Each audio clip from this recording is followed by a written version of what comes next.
नमस्कार, हरिभूमि टीवी पर आपका स्वागत है। एक बार फिर से हमारे साथ हैं भारत के मशहूर वैद्य ओम प्रकाश ज्ञानतारा जी। नमस्कार जी वैद्य जी। नमस्कार भाई साहब। वैद्य जी, आज हम जिस विषय के बारे में जानने आए हैं वो है खर्राटे। क्योंकि बहुत सारे लोग ऐसे हैं कि ना तो खुद सो पाते और ना दूसरों को सोने देते, दूसरे की नींदें डिस्टर्ब करते हैं।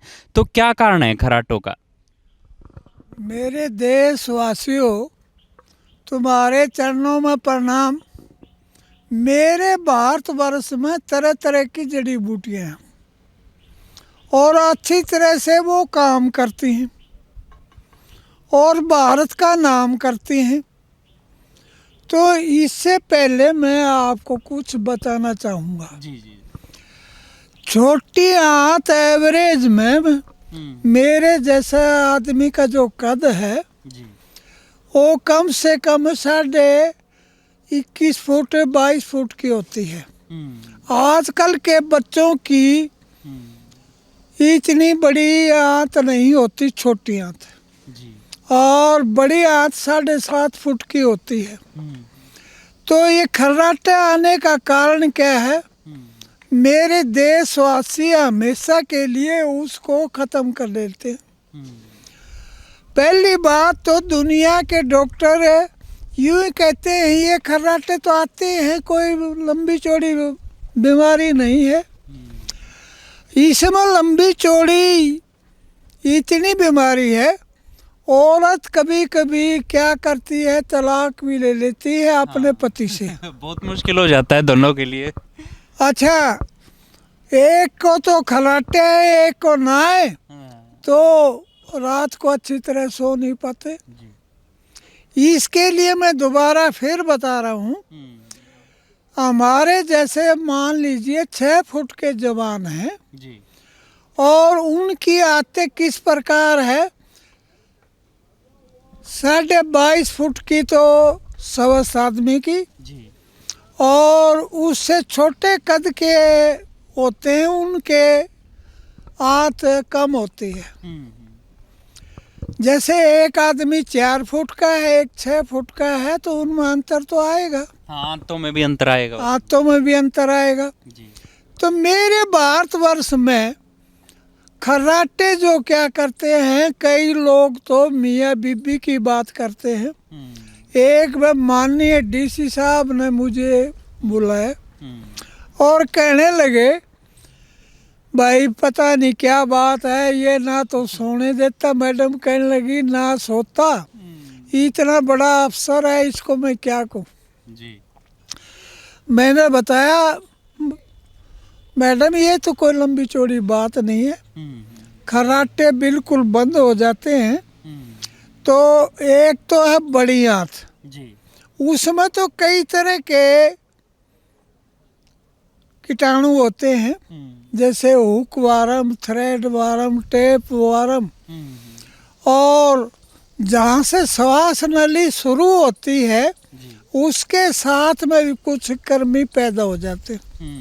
कृमि पैदा होने के बाद जब आदमी क्या करता है, सांस लेता है तो साथ में कुछ हवा भी छोड़ता है और कुछ खर्राटे भी छोड़ता है, क्योंकि वहाँ पर छोटी आंत अच्छी तरह से साफ नहीं होती और जब सांस लेता है, जब छोड़ता है तो खर्राटे मारता रहता है। खर्राटे मारने के बाद जो साथ में सोने वाला है या परिवार में जो साथ में सो रहे हैं वो सब परेशान हो जाते हैं। जिन व्यक्तियों की छोटी आंत अच्छी तरह से साफ नहीं होती, उनके छोटी आंत में कृमि पैदा हो जाते हैं और उसका कारण एक ही है, छोटी आंत में कृमि पैदा होना और सांस नली जहाँ से शुरू होती है वहाँ भी खर्राटे पैदा हो जाते हैं और उनकी आवाज़ भी अच्छी तरह से मीठी नहीं होती। जब सांस लेते हैं अंदर की तरफ और बाहर छोड़ते हैं तो वो खर्राटे होते हैं जी। और छोटी सी बात है, इसका इलाज हो जाता है। जिस बगीचे में हम बैठे हैं, जी। वहाँ पर एक जड़ी बूटी है, आपको लाकर हम दिखा देंगे। अच्छा, उसके खाने के बाद कर्मी नष्ट हो जाते हैं, श्वास नली साफ हो जाती है, सांस आने जाने में कोई तकलीफ नहीं होती, और जो खर्राटे आते हैं वो बिल्कुल समाप्त हो जाते हैं और आदमी स्वस्थ रहता है, और आवाज़ भी साफ हो जाती है। वैसे तो आवाज़ को साफ करने के लिए मैं आपको बता रहा हूँ, और खर्राटे के लिए पान का पत्ता वो अच्छी तरह से चबा कर खाएं, केवल पान का पत्ता, उसके ऊपर कोई चीज़ नहीं रखनी, जो खराश हो जाती है वो ठीक हो जाती है। और कर्मी क्या होते हैं, यहाँ एक पौधा है, और उसको बाद में लोगों को मैं दिखाऊंगा।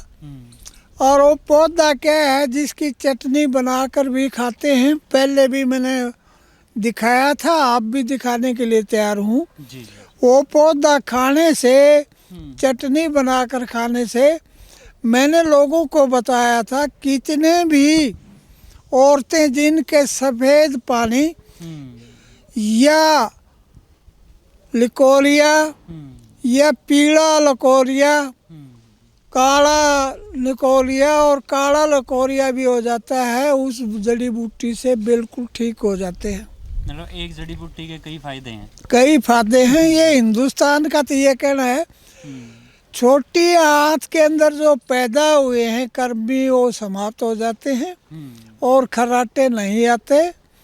और उसके साथ साथ मेरे देश के अंदर आज मैंने देखा है, जब भी रेल में सफ़र करता हूँ, दूर तक जाता हूँ, खाने में तो अच्छी चीज़ें रही नहीं।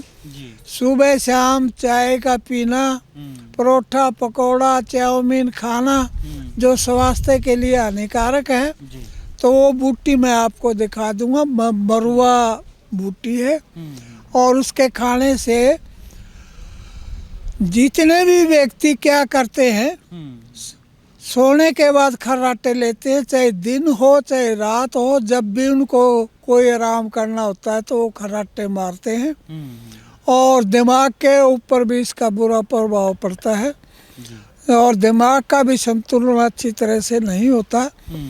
अगर मरुआ जो मैं आपको बता रहा है, जो इसी बगीचे में खड़ा है, मैं आपको दिखाऊंगा, उसको खाएं तो खर्राटे ख़त्म।